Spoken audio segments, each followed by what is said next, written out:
हमारा वो खास सेगमेंट क्या चल रहा है, स्क्रीन पर लेकर आइए। तो मनीषा जी हंस रही हैं, वैसे ओरिजिनली मैंने क्या चल रही है ही रखा था, इन लोगों ने इज्जत से नाम रख दिया क्या चल रहा है। भोपाली, रचना जी क्या बोलते हैं भोपाली?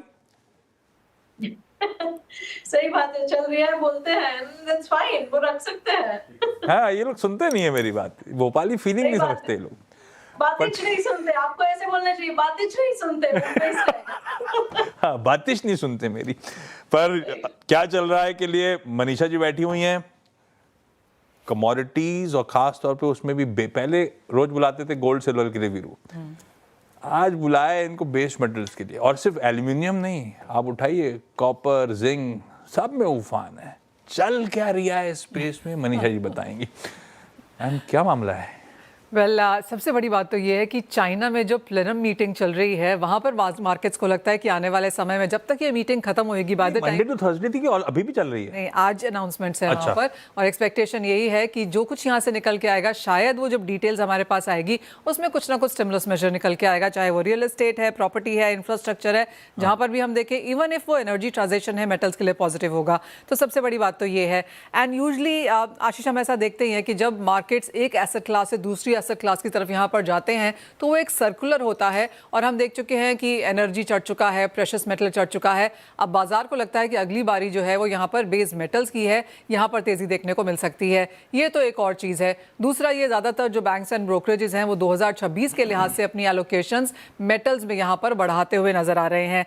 साथ ही साथ वो इसलिए भी हो रहा है क्योंकि जहाँ पर भी आप देखिए वहाँ पर एक सप्लाई कंसर्न बन के उभर के आ रही है। अगर मैं कॉपर के साथ यहाँ पर बात करूँ तो चाहे ये डोमिनिक रिपब्लिक की माइन है जहां पर 80 जो माइनर्स हैं, वहां पर जो 80 वर्कर्स हैं रादर, वो नीचे वहां पर ट्रैप हो गए हैं, तो वो बंद हो गया है। तो आइसलैंड की ये 2 माइंस हैं जहां पर चिंता है। दूसरा यहाँ पर है इंडोनेशिया की जो ग्रासबर्ग माइन है, वहां पर इतने समय से वैसे ही कंसर्न्स चल रही हैं। तीसरा, जो ये कोडेल्को की आपकी टेनियंट माइन है, वहां पर चिंता है, चिले में चिंता है। तो एज ऑफ नाउ कॉपर की डिमांड ठीक ठाक है, इसके लिए आप प्राइसेस यहाँ पर देख रहे हैं जो by the way near record highs हैं फिलहाल। जिस तरह की तेजी हमने कॉपर में आते हुए देखी है इस साल की, अब तक अगर बात की जाए तो कॉपर ने आपको 25% के रिटर्न्स दिए हैं, और मार्केट को लगता है कि आने वाले 12 महीने में आप फिर से यहाँ पर 25-30% के रिटर्न्स देखेंगे। तो क्लियरली तेजी यहाँ पर लगातार है, momentum on the stronger side है। दूसरा, जैसे आपने एल्यूमिनियम की बात की, 3 साल के हाइज पे कारोबार कर रहा है, और जिस तरह की तेजी हमने यहाँ पर देखी है पिछले 1 महीने में 8 से 9% की बढ़त एल्यूमिनियम ऑलरेडी आपको दे चुका है। यहाँ पर भी सप्लाई कंसर्न्स हैं। चाइना ने बोला है 45 मिलियन टन से ज़्यादा हम यहाँ पर प्रोड्यूस नहीं करेंगे। आइसलैंड में चिंताएं हैं। एल्कोआ ने अपनी जो क्विनाना माइन है, रिफाइनरी है, उसको यहाँ पर बंद किया है। एंड मोस्ट इंपॉर्टेंटली, अगर आप एलएमई पे एल्यूमिनियम के स्टॉक्स देखें तो वहाँ पर इस साल में 25% की गिरावट आई है और डिमांड में बढ़त देखने को मिली है। तो ये दोनों फैक्टर्स यहाँ पर सपोर्टिव हैं।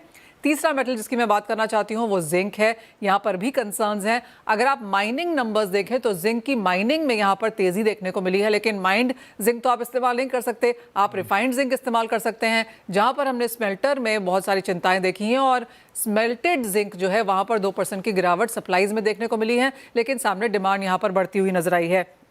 अब यहाँ पर अगर आप देखें तो जो ऑपरेशंस हैं स्मेल्टिंग के, वहाँ पर जापान, कजाकिस्तान में चिंताएं हैं। और मेजर चीज़ आशीष यहाँ पर ये है कि जो एलएमई के स्टॉक्स हैं वो इस साल की जब शुरुआत हुई थी तो 230,000 टन थे, जो अब घट के 37,000 टन रह गया है। यानी कि बहुत बड़ी गिरावट है। और अगर आप 37,000 टन का जो ये स्टॉक अभी देखें, ये ग्लोबल मार्केट्स में 1 डे कंजम्पशन से भी कम है। तो जिंक में तेज़ी शायद आगे जाकर ज़्यादा रह सकती है।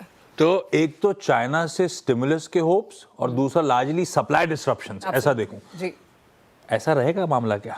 तो मतलब उस हिसाब से पता चले कि स्टॉक की तेजी कंटिन्यू रहेगी या नहीं रहेगी, कि मामला कब तक अगर ऐसा होता है डिसरप्शंस आते तो कितने दिनों में ट्रेंड अरेस्ट होता है? अगर अभी हम देखें पिछले 1 महीने में अगर हम देखें तो 8 से 12% की तेजी हम ऑलरेडी इन खबरों के चलते देख चुके हैं। लेकिन मार्केट्स को लगता है कि आगे जाकर ये सुधरने वाला नहीं है, चाइना से कुछ आना ही चाहिए। यूएस में हम थोड़ा सा बेटर मूव्स आता हुआ देखेंगे तो उसका फायदा यहाँ पर मिलेगा। इमीडिएटली नहीं भी आता है तो अगले 3 से 6 महीने में बाजार को लगता है कि जहाँ पर अब हम खड़े हैं वहाँ से हम 15% ऊपर होंगे।